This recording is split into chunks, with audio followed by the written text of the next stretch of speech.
Quick rental নিয়ে প্রশ্ন বহুদিনের। কেউ বলে এটি করা হয়েছে কিছু মানুষকে লাভবান করার জন্য, আবার কারো মতে এটি লুটপাটের প্রকল্প। সিপিডির গবেষণা বলছে গত 15 বছরে এই বিদ্যুৎ কেন্দ্রগুলোতে নয়-ছয় হয়েছে 1,05,000 কোটি টাকা। অথচ এই নিয়ে কোনো প্রশ্ন তোলা যাবে না এমন আইন করে আওয়ামী লীগ সরকার। 5 আগস্ট শেখ হাসিনা পালিয়ে যাওয়ার পর কুইক রেন্টালের দায়মুক্তির বৈধতা চ্যালেঞ্জ করে রিট হয়। বৃহস্পতিবার দেয়া রায়ে হাইকোর্ট বলেন, দায়মুক্তি দেয়া এবং ক্রয় সংক্রান্ত বিষয়ে মন্ত্রীকে একক ক্ষমতা দেয়া সংবিধান পরিপন্থী। আদালত এই 6-2-কে অসাংবিধানিক ঘোষণা করেছেন।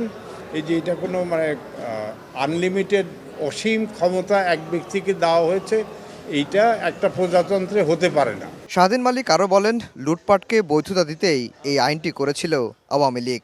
সরকার চাইলে ভাড়াভিত্তিক কুইক রেন্টাল বিদ্যুৎ চুক্তিগুলো পুনর্বিবেচনা করতে পারবে। সরকারের মালিকানাধীন বিদ্যুৎ কেন্দ্রগুলি যাতে পূর্ণ উৎপাদনে যায়, বিদ্যুৎ উৎপাদন বাড়ে, ওইসব বিদ্যুৎ কেন্দ্র যাতে আরও পূর্ণ উৎপাদনে নিয়ে যেতে পারে, সেই জন্য সরকারকে